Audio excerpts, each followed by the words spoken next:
In this video, I'm doing a commentary on a match between Neil Kazaross and Greg Merriman at the BMAB event at the 2023 tournament in Novi, Michigan. Thank you for joining me. I hope you enjoy. Please like and subscribe, and you'll get notified every time I upload a new video. Please put in the comments what you'd like to see in future videos, and I'll work on it. Neil Kazaross is a legend in the game. He needs no introduction. Greg Merriman, I'm not familiar with, but we'll see how he plays. And this should be a great event. The BMAB is a tournament where you get rankings based on your PR. So this is a 7-point match. Thank you to Dmitriy Obukhov for allowing us to use this video for the commentary. He has many videos. I definitely recommend checking out his YouTube channel. I put a link in the description. Now with the 6-4, Greg is playing the green checkers at the bottom, Neil the white checkers at the top. Here he can run. I think that's the best he can do. He can hit with twos, but it really duplicates the 4-2, 5-2, 6-2, 2-1, as well as the 6-3 and 5-4, which can make interboard points. Brings two down. Don't know. I don't think that's the right idea. 6-5 for Neil. He gets to make his 3-point. Now 6-4, 4, and then makes his ace point with the 6. 3-1 for Neil. He gets to make his 5-point. Good play, unstacks his 6-point. 6-2. Greg runs all the way. Now Neil has 4s, 3-1s, double 2, and 6-5 to hit. Double 2 would probably be his best. He can hit his and make his 4-point. He's looking at this. I don't have an XG feed in this video, but we'll do a position analysis on selected positions in another video. So another reason to subscribe. You'll get notified of that one.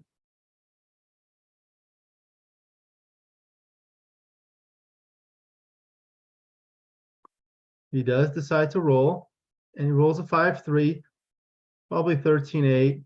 Cover that blind just safely, 6-3, just like that. 6-5, he can run all the way. They're using a baffle box. It looks like the P40 Scrambler baffle box. I really like playing with baffle boxes myself. It just speeds things up, less cocked dice, and I don't have to worry about shaking the dice. Now 6-1, he can make his 2-point. No need to make the 7-point. Making the 2-point uses that dilly builder on the 3-point. Now with the 5-3, he just plays safely, 16-8. Now Neil has a 3-2 to play, just brings one down, and 6-4, slotting the next point he wants to make. Now with the 4-3, he can play. I think he could have played to the 6-point. No need to play 6-3. 5-3, can't cover. And just bring 2 down. That's what he does. Now with the 5-2, again, he can play to the 6-point because it leaves 8s, but double 2 and double 4 are blocked. Just puts a lot of checkers behind the anchors, which is not necessary. Now with the 6-3, Neil can make his 4-point and spreads out his builders with 8-5. 5-1. I think you have to bring one down, 13-8. It does leave the 8s, but double 2 and double 4 blocks, so that's only 4 numbers, and cover with 3-2. He chooses to clear his 9-point. That's going to make it harder for him to come home. Double 4 for Neil. So he's going to bring 2 out, and 1 there and 1 there. The race is close enough that he can come out. Now with the 5-1, Greg plays 9-3 and 6-5. 5-2. Neil goes all the way, completes his board. Now he has a full board.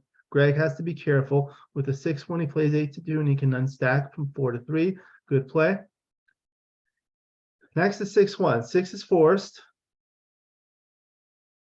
And if he plays the 1-up, it'll duplicate all the covering 3s. You see he needs 3s to cover from his 8-5 or from his 5-2. Now Greg's will It is cocked. It got stuck in the baffle box. It doesn't happen that often, but sometimes it happens. 4-1.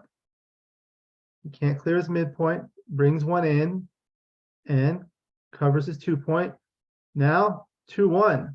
Not a good roll for Neil. He would have liked to have run, likely possibly being up in the race, but now he has to stay back. I think since he has a closed board and Greg has a blot on his board, he does want to maintain a little bit of contact in case Greg rolls something like a 6-1, 6-2. Doesn't. He rolls a 6-3, so he hits, and he should continue because if Neil dances, he's going to cash. But if he brings another checker down, he gives Neil extra numbers to hit 2 blots and possibly play on for a gammon. Now Neil's on roll, trying to roll a 5 to come in. Neil dances with a 3-2. And he's resetting the checkers before he even turns the cue. So he doubles and he passes. Now Greg is ahead 1-0 in a match to 7. So that's 6 away, 7 away. Of course, the away scores are always more important. The away score is the number of points that each player needs. So in a 7-point match with a score of 1, Greg needs 6. So he's 6 away, and a score of 0, Neil is 7 away. Being an even away score is always more valuable than an odd away score. Now it looks like they're taking a little break. They're playing on a board with a yellow background. It looks like one of the Brazilian boards, but I'm not sure it is because some of the parts look a little bit different. The Brazilian boards are really nice to play on. I can tell because the base of the points, the base of the triangle has a little space between the base and the edge of the board, or the edge of the inner surface. All right, so on to the next game. The white corresponds to Neil's white checkers. So 3-1 goes to him, makes his 5-point. Greg runs with a 6-5, and now at the 6-2, Neil can split his back checkers with 24-18 and unstack his midpoint with 13-11. 5-3, he can make his 3-point. He does have 6 checkers on his midpoint, looking to unstack it. He unstacks it, but I think he could have just made the 3-point there. Now with the 6-3, hitting looks good, but you really have to just make that anchor there and play 11-8. Just let him do some work. Now 4-2, he can make his 4-point and double 4. So he can do that. Looks like he's doing that to count the race. 2, 130.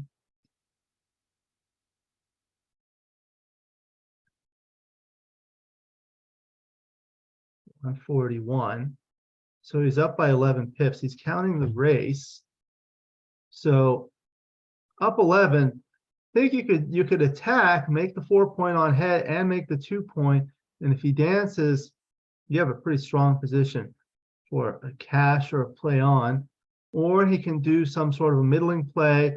This is the racing play. Or he can do this as like a middling play. And that's what he does. 6-1. So he was looking to play 6-2. He comes in, and now he doubles, and Greg immediately passes. All right, so now the score is tied, 1-1, 6 away, 6 away.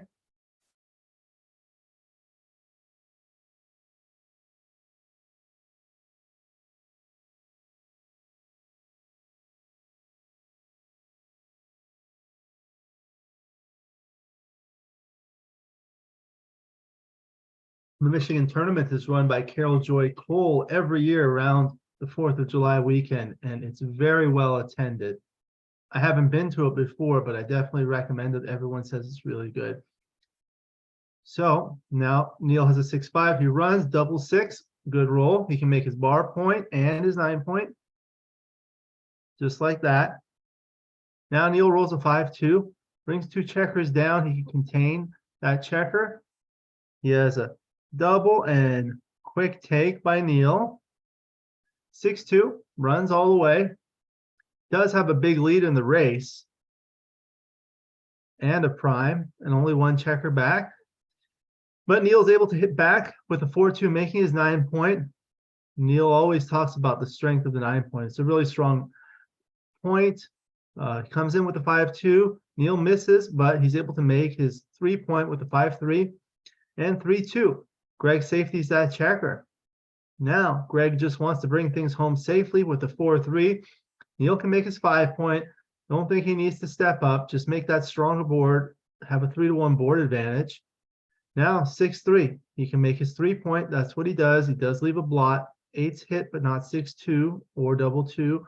Now with the 3-1, I think he wants to keep that back checker back and spread and just bring 1 down. Lots of builders to make his 4-point next. Now with the 6-1, he just has to play it safe, 13-7 and 9-8.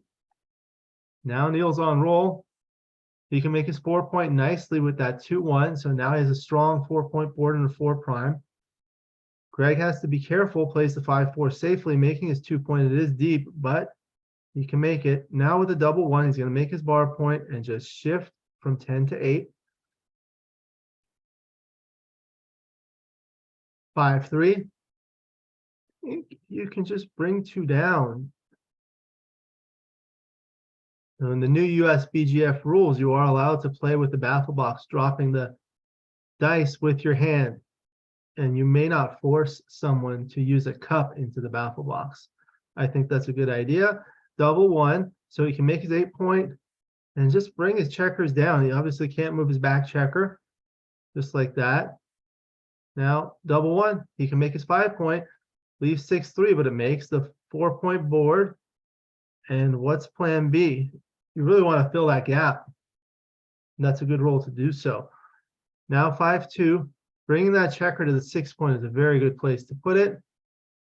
Nice for an efficient bear off, and then places the 10-point, 12-10, 5-1, comes 10-5, and unstacks the 8-point from 8-7. Now double 3. He's too far behind in the race to look at moving the back checker up. I think you just shift like that, 8-2, making just advancing your prime and making a 5-point board. Is he looking at the race? 94.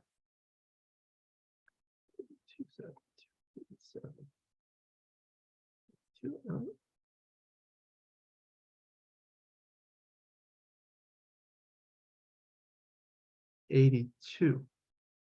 Looks like down 12 pips. I think that's what he's doing. 82, that's right. 70, 94, yeah. 5-2. He would have liked to have made his 4-point. He cannot, so he just plays safe. Now with the 2-1, I think, yeah, just 10-7, another builder. Now with the 5-1, he can make the ace-point on his head with a nice 5-point board. Now Neil dances with a 3-1. Greg rolls a 6-2. He can't make his 4-point, but he can safely clear his 8-point, which is nice. Now Neil's looking for a double 4 or something like that. 4-3, doesn't get it. At least he comes in and plays 7-4. Greg's looking to point on head. He cannot with the 4-1, but he can safely clear his bar point coming in. Now he's cruising home. And 6-5. Neil just runs. He's behind in the race, but there's no sense in staying. Greg takes 2 checkers off with a 3-2, and Neil brings 2 checkers in with a 6-2. Now 6-3, 2 more checkers off. 4-1, he'll come in with the 1, bear off a checker with the 4. Double 1, takes off 3 checkers for Greg. Greg has a big lead in the race here. Neil rolls a 6-1, bears off a checker, off the 6-point, and probably just 2-1. It doesn't really matter. These aren't big.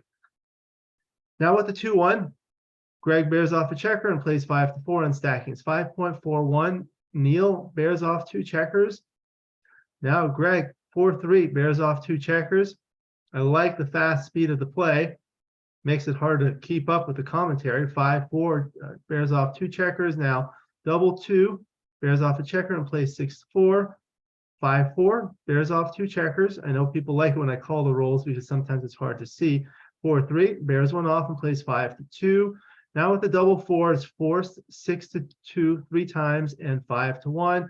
Probably a little too late with 6-5. Now that's Jim. Greg's going to go up 3-1. So 4 away, 6 away. 4 away is a valuable score to be at. Anytime your away score is a value of the cube, it's very good. At 4 away, you can win the match with perfect efficiency with a doubled gammon. At 6 away, if you do that, now you're at the 2-way score, which is valuable as well.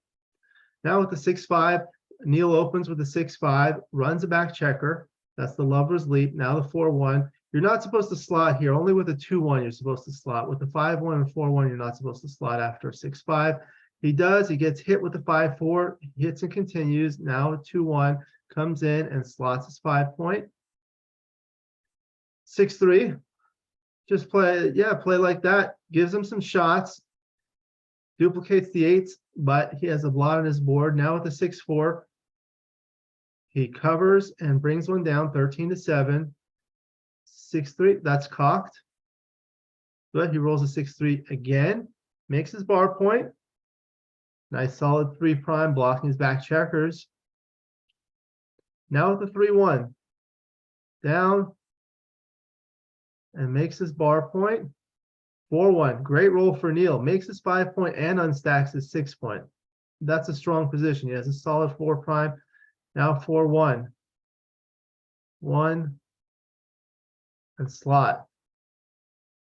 He doubles. I don't know about that take, but he took pretty quickly. Double 2. Makes his 4-point. And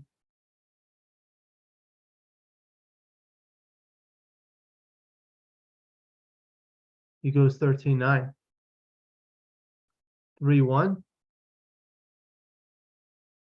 Makes that board, makes his prime. Now double 1. 1, 1, 2, 3. 4-1 for Greg. He has to be careful about that back blot. I know it's a goalkeeper, but can't attack it. Now double 2. This is interesting. He can make his 9 points for a full prime. He does leave an ace shot, but Greg needs 2 aces to move up to the edge of the prime. This is a safe play, 13-5. This gives him more rolls to make his 3-point next, or possibly attack the back checker. 2-1. He could advance the anchor, or he could safety the blot and play 5-4. Or he can keep it back there and play on his side like a 6-3. Not going to want to break his midpoint. He has to be careful of getting gammoned here because then Neil will get to the valuable 2-way score. Now 3-2, great roll. Neil makes his 3-point. 4-1 for Greg, 4. And now he safeties that blot. He makes his 3-point and plays 24-23. 6-2. Just going to bring 2 down.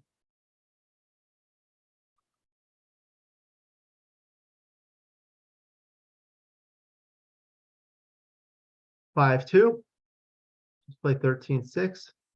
I guess he's slotting. 6-4 is going to come in with a 6 and play 7-3. 6-4 for Greg. 4-6 makes his bar point.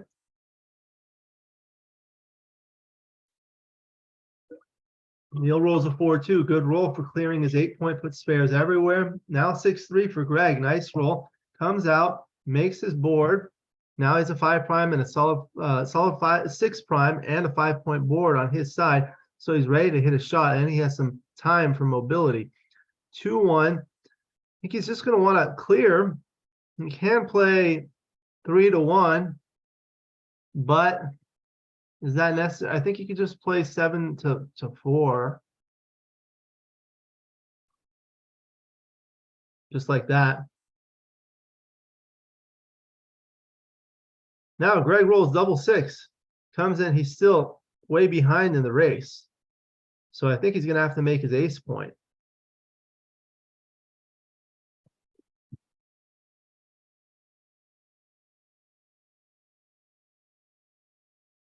He's down over 20 pips.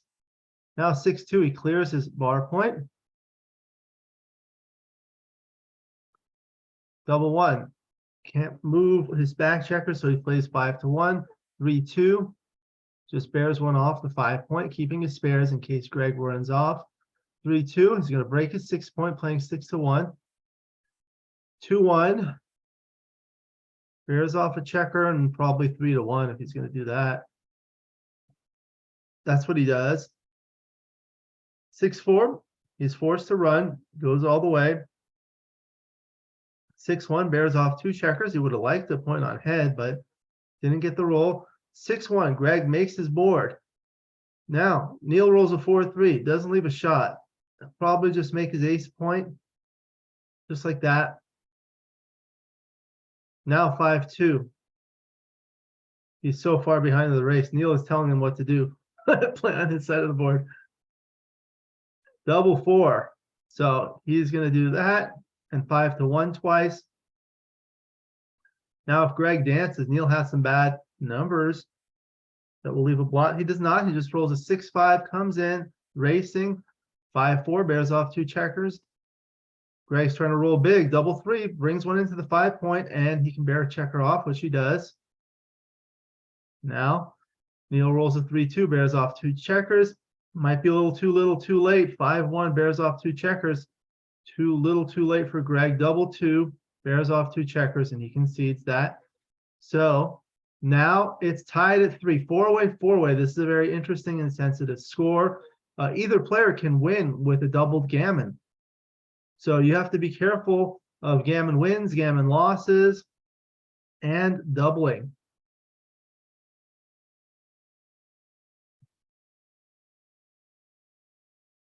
Three. We'll have some positions in the position analysis in another video to look at this. We don't have an XG feed on this one. I know people like that, but at least we can look at some of the interesting positions. Neil rolls an opening 6-5 and he runs. 3-2. The correct response is to split, but it's not a big deal. 2-1. He slots to duplicate the 4s. Look at how the 4s play. 6-4, 4-1, 4-2. 6-3 makes his 5 point. Now double 4. Nice roll. He can make his 5 point and his 9 point. Yeah, you don't want to break the 8 point to make the 4 point. 6-4, good roll for Greg. He's able to hit. Now, Neil rolls a double 1. He'll come in. He'll probably make his bar point. And he'll probably just spread. Yeah, you don't want to split your checkers with all those checkers in the zone for green. Now with the 5-1, he can make his 9 point nicely. He does have green does have a stack on his 6 point, which he doesn't like. Now 5-1, he can make his 4 point. Nice. Now Greg's looking to hit a fly shot. He does not. 3-2. Think he'll have to just play 13-8. He's looking to possibly advance his back checker. No, he doesn't want to do that. Neil would attack.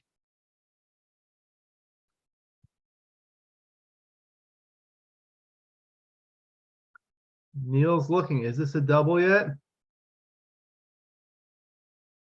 I don't know.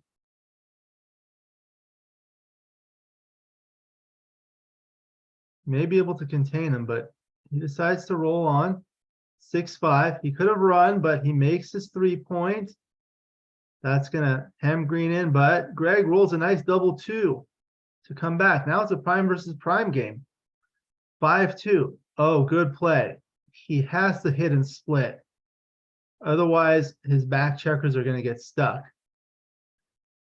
Greg comes in with a 2-1.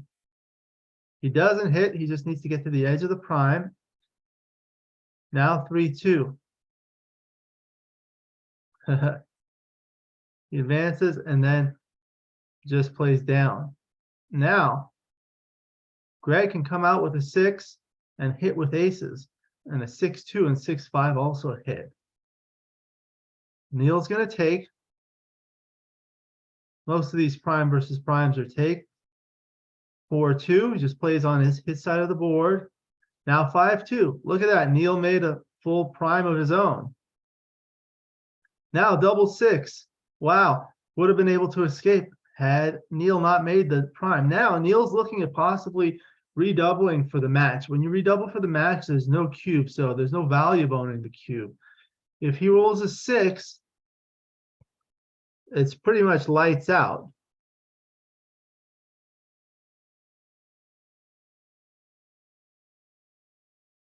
That's 11 numbers.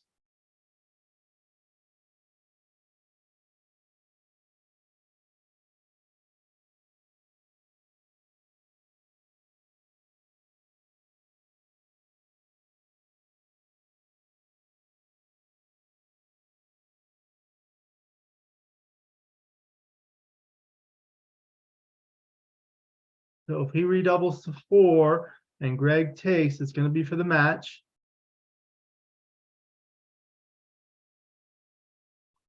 He does redouble and Greg does take. Now Neil's looking for a 6 out. Doesn't get it. 3-1. These, I'd probably clear the bar point. I guess he does keep a nice prime by doing that. 6-1. Can't go. Breaks his 8 point. We'll have to see that in the position analysis. Double 2. He can remake his 4 points. Still has a 5 prime against the 4 prime with 1 checker back for green, 2 checkers back for white. Now Greg's looking for a 6. No, he rolls a 5-3. He's going to have to play 2 to his 2 point.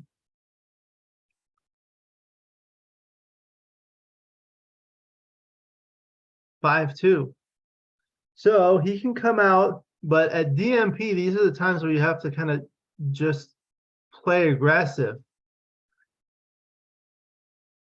I think you just have to hit with 7-2 and just go 7-5 for lack of other alternatives. You don't want to leave him a 5-2 to hit twice.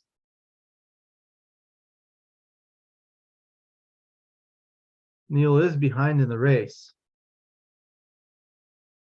so he doesn't want to run.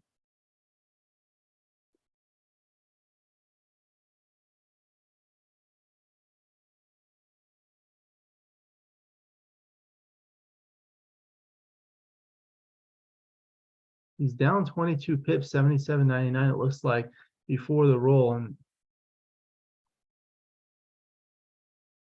he'll be down a good amount.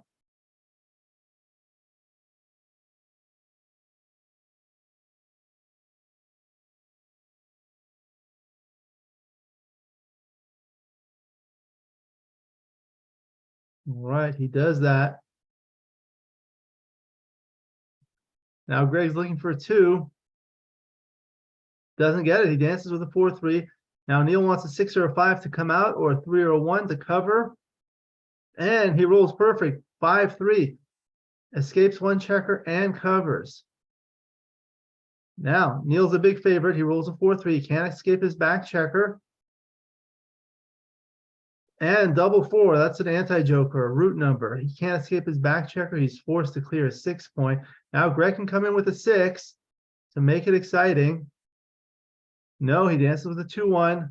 Neil wants a 5 or a 6. He gets it, 6-3, goes all the way to his 13 point. Now Greg's looking for a 6. No, he dances with a 5-2. Now 4-2 for Neil. Plays the 4 down. And basically with these, you just want to look at your large numbers to see how you can minimize leaving a shot. So you look at 6-5, 6-4, 6-3, 5-4, 5-3, all those numbers, as well as the large doubles like double 6s. This one makes 6-3 okay. Now Greg needs a 6-3 of his own. This is the time where you call 6-3 for yourself, but it's really, actually, it's a good number for the opponent. Now, 3-1. He plays to his 5-point. He does have a lot of numbers that leave a blot next if Greg dances, but Greg comes in 6, and he's going to play 7-6 coming in. Now this is a race. Neil's a big favorite. 4-3 bears off 2 checkers.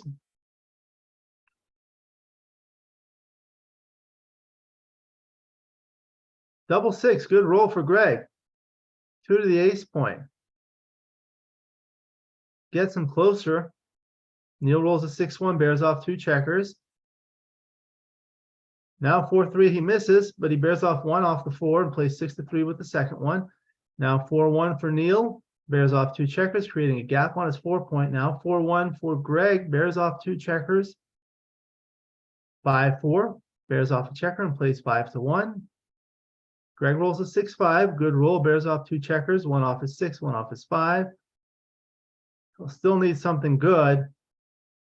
Neil bears off 2 checkers with a 6-2, and now Greg rolls 6-4, so he bears off a checker. He's going to need a double or 2. Not anymore. That's it. Neil rolls a double 2. Greg concedes. Good match. Congratulations to Neil. I will do another video with a position analysis, so be sure to like and subscribe so you'll get notified. Thank you for joining me. I hope you enjoyed this video. Please put in the comments what you'd like to see in future videos, and I'll work on that. Thank you to Dmitriy Obukhov for allowing us to use this video. I do recommend checking out his channel. He has many videos. If you enjoy watching these matches, definitely check out his channel. There'll be a link in the description, and I'll see you next time.